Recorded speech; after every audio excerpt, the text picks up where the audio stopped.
Salut tout le monde et bienvenue pour ce nouveau Cinépresse où il sera question d'une trilogie de films portés par trois personnages, Francis Weber, Pierre Richard et Gérard Depardieu. Et j'y ajouterai même une quatrième personne qui est le compositeur Vladimir Cosma. Tant son talent a immaculé la trilogie dont je vais parler. Alors oui, je sais, Depardieu est un être immonde, mais je ne suis pas ici pour juger la personne. C'est le film qui m'intéresse et ce n'est pas parce que c'est un odieux personnage que je vais boycotter les films où il apparaît au détriment des autres artistes. À ce moment-là, on n'a qu'à arrêter de regarder, je sais pas moi, Shakespeare in Love, Pulp Fiction, Le Seigneur des Anneaux, ou encore Kill Bill, tous ayant eu comme producteur ou producteur délégué Harvey Weinstein. Bon, ceci étant précisé, et même si j'y reviendrai un petit peu, commençons notre exposé. La trilogie dont il est question concerne les films La Chèvre, sorti en 1981, Les Compères, sorti en 1983, et Les Fugitifs en 1986.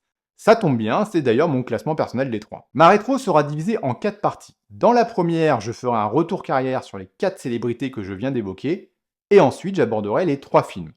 Je les présenterai toujours de la même façon, une introduction, un résumé, une analyse, et un retour avec le remake américain. Car oui, il y a eu un remake pour chacun de ces films. C'est parti.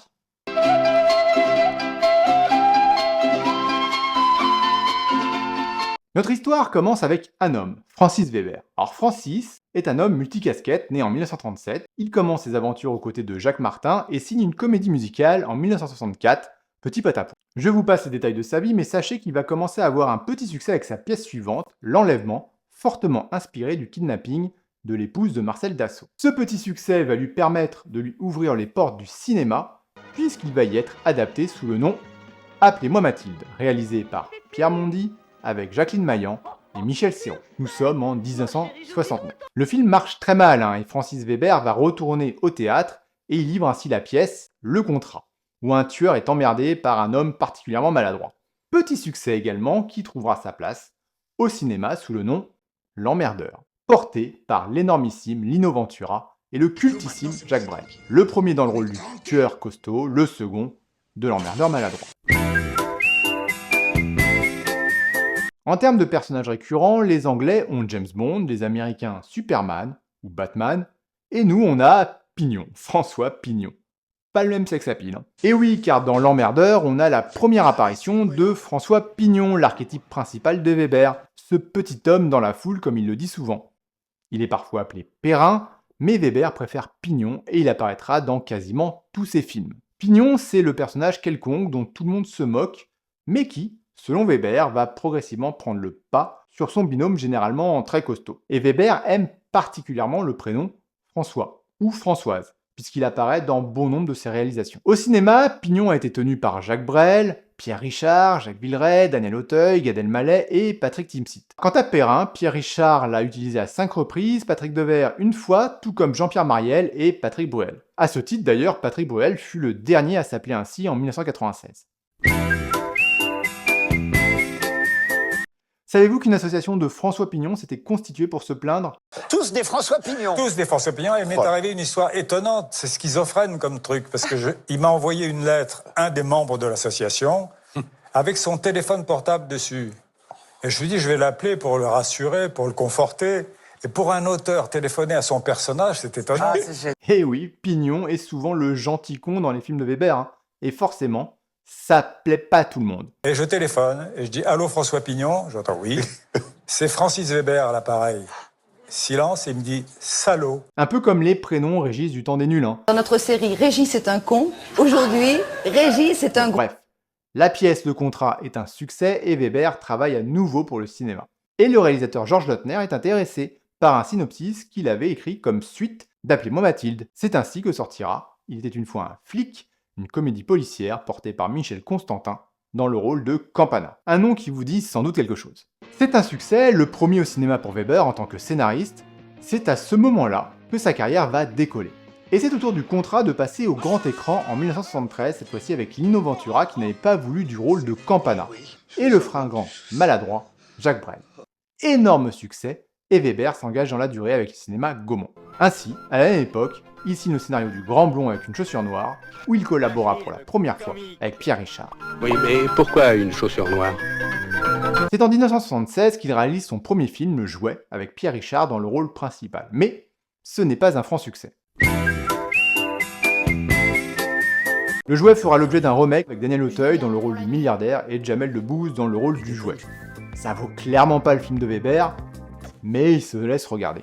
Et puis en 1981, il va réaliser son deuxième film, le premier de notre trilogie, La Chèvre, avec Pierre Richard et Gérard Depardieu. Il enchaînera en 1983 avec Les Compères et en 1986 avec Les Fugitifs, toujours avec le même duo. Mais ça, j'y reviendrai un peu plus tard. Il aura également une expérience américaine, peu concluante, et reviendra à la réalisation au milieu des années 90. C'est alors qu'il va rédiger sa pièce de théâtre la plus célèbre, Le Dîner de cons, qui sera joué à partir de 1993 par Claude Brasseur et Jacques Villain. En 1996, il réalise Le Jaguar, mettant de nouveau en scène Perrin et Campana, comme dans La Chèvre. Outre le fait que Weber aime utiliser des noms d'animaux, cette aventure est exotique puisqu'elle se déroule, encore une fois, sur le continent américain, même si c'est un peu plus au sud. Elle est portée par Jean Reno et Patrick Bruel. En 1998, Le Dîner de cons passe du théâtre au cinéma et est immortalisé par un nouveau duo, Lhermitte-Villeray. C'est un énorme carton et Francis est consacré par un César du meilleur scénario. Le César est attribué à Francis Weber pour Le Dîner de cons.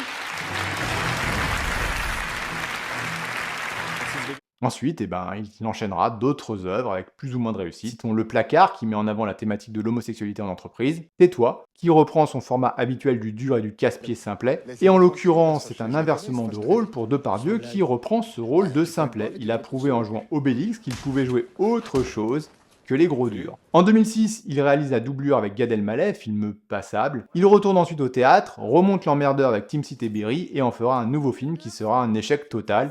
Et c'est aussi son dernier film en tant que réalisateur. En effet, ne remplace pas Ventura et Brel qui veut. Il remonte Le Dîner de cons avec Danny Boone et Arthur. Il a aussi une grosse carrière de scénariste. Au-delà de ce que j'ai déjà évoqué, il a signé le scénario du Magnifique avec Belmondo, de Peur sur la ville, plus sombre, avec Belmondo aussi, de Coup de tête avec Patrick Devers, de Hold Up avec Guy Marchand, Belmondo et Kim Cattrall, connu pour son rôle de Karen dans Police Academy, ou encore de Samantha Jones dans Sex and the City. Weber est aussi ce qu'on appelle un script doctor, c'est-à-dire qu'il relit un script et le corrige le cas échéant. On lui attribue ce rôle sur Le Professionnel avec Belmondo et Le Grand Bleu avec Barr et Reno. Alors le style de Weber est assez classique, il filme ce qu'il veut montrer et fait le minimum syndical. Cela se prête finalement assez bien à son style de prédilection, le buddy movie, consistant à mettre en opposition deux personnages obligés de travailler ensemble. C'est clairement un cliché aujourd'hui, mais ça reste quand même assez efficace. Pour accentuer le côté comique, il emprunte à la Commedia dell'arte le fameux duo de l'Auguste et du clown blanc. Vous savez, cette opposition entre le clown un peu sérieux et le clown farceur. C'est le système qu'il met en place depuis L'Emmerdeur quasiment. Et Weber sort le modèle pour faire rire. C'est son truc. Et il va perfectionner au maximum le scénario et les dialogues pour cela. Pas besoin de grands espaces ou de grands décors. Ce qu'il travaille, c'est la mise en situation de ses acteurs, l'interaction entre ses personnages. Et c'est aussi pour cela que son style se prête très bien au théâtre. Weber, c'est un dialoguiste, un scénariste avant d'être un réalisateur. Mais outre la qualité du scénario, la musique a aussi son importance dans le succès d'un film. Et c'est le bon moment pour vous parler du compositeur Vladimir Cosma.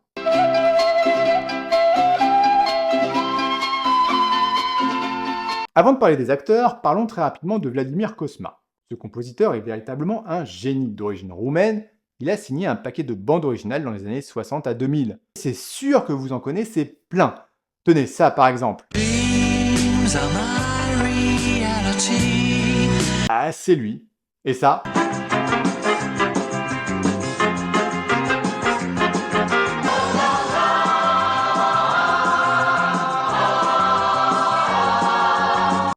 Toujours lui. Et puis vous connaissez sans doute celle-ci, hein.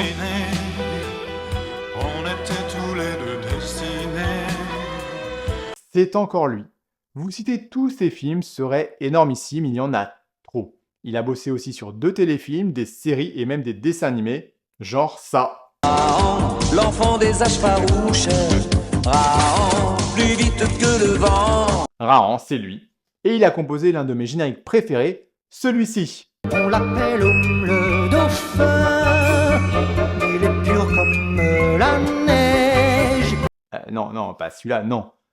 Bah si, c'est lui qui a fait ça, mais c'est pas lui mon générique préféré, hein. C'est celui-ci. Toi,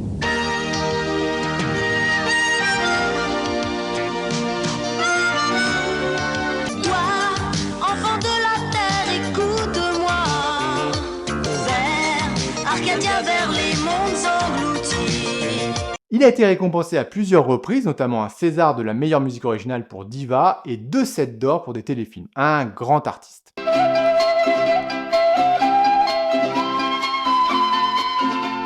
Alors Gérard... Voilà. Oui, je sais, c'est délicat d'en parler, mais quand même... Ouh, ok. Je vais faire soft. Donc Gérard... C'est un acteur.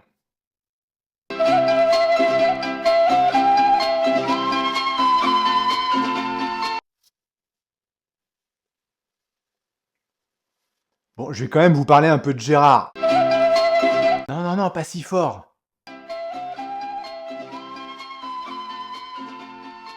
Voilà, donc on va essayer de faire vite. Gérard Depardieu est un acteur à multiples nationalités en général, celle qui l'arrange.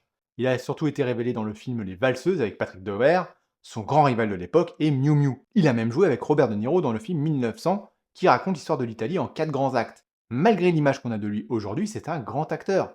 Il peut jouer tous les rôles, le voyou, le simple, le dur à cuire, la comédie, le drame, le film d'auteur, il est très complet. Il va enchaîner pas mal de films dans les années 70, avant de retrouver Weber et Richard dans la trilogie Perrin-Pignon. Les années 80 marquent aussi une décennie particulièrement faste.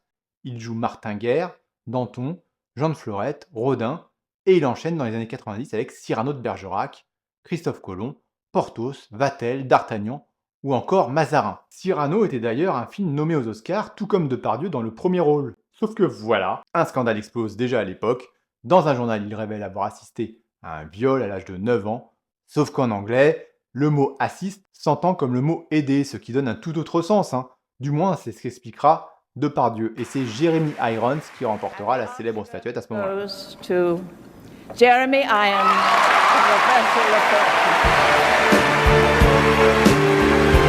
Du coup, sa carrière américaine ne décollera pas du tout, malgré Christophe Colomb, et il retournera en France pour jouer Obélix, mais on le revoit aussi dans d'autres films de Weber, comme Le Placard, où il a un rôle à contre-plan assez intéressant. Il est très bon dans 36 quais des Orfèvres, et il garde une certaine cote au début des années 2000. Il incarnera même Strauss-Kahn en 2014, un rôle sur mesure. Et puis sa carrière va décliner, puisqu'il va se retrouver cité et visé directement dans des affaires de viol et d'agression sexuelle. On en a beaucoup parlé en 2023, mais ce n'était pas la première fois. Par le passé, et notamment dans les années 70, il a déjà des propos choquants et durs sur son adolescence et sa relation avec les femmes. Certains remettent aussi en cause l'histoire de la mauvaise traduction que je viens de citer juste avant.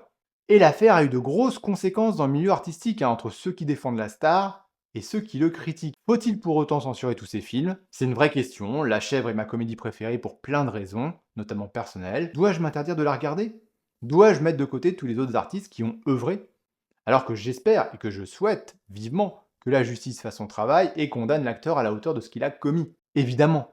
Et ma vidéo n'a pas vocation à le défendre, loin de là. Elle est plutôt là pour mettre en avant le travail de Francis Weber sur 3 comédies majeures des années 80, le fonds de commerce de la chaîne. Le film est une œuvre de collaboration, et non pas collective. La nuance est importante vis-à-vis du droit d'auteur. Elle ne se résume pas à une personne, c'est un ensemble. Ce que je regrette, néanmoins, et je finirai par ça, c'est qu'il y a une sorte d'hypocrisie générale autour de cette affaire, et ce pour 2 raisons. D'une part, c'est pas nouveau, Depardieu est un personnage sulfureux et controversé, et personnellement, je ne l'apprécie pas en tant que personne, et encore moins maintenant, et même si je lui reconnais du talent, je n'aime pas la plupart de ses films où il tient le rôle principal, à de rares exceptions, comme La Chèvre. J'ai pas aimé Les Valseuses, j'ai pas aimé 1492, j'ai pas aimé Cyrano de Bergerac, mais j'apprécie son rôle dans Le Placard. Et puis d'autre part, soyons cohérents, si on censure Depardieu, il faut tout censurer, et ne pas se voiler la face. Ne diffusons plus les films de Woody Allen, de Marlon Brando, de Charlie Chaplin, de Jared Leto ou encore de Bryan Singer. Tous relèvent de gravité de différence, et pour certains assez corsés, et je vous ai pas tout cité. Et à la différence de Depardieu, quand c'est un réalisateur ou un producteur qui est en cause, et que vous regardez son film, il touche des droits d'auteur, lui. Un acteur, il touche son cachet et généralement, il n'a pas d'intéressement sur les recettes. La télévision suisse censure Depardieu, mais ça la dérange pas de diffuser le faux documentaire Zelig en septembre 2023, réalisé par Woody Allen accusé d'agression sexuelle sur mineurs. Bon, j'ai beaucoup trop parlé de ça, mais c'est un petit coup de gueule, concentrons-nous maintenant sur la vraie star de la trilogie, Pierre Richard.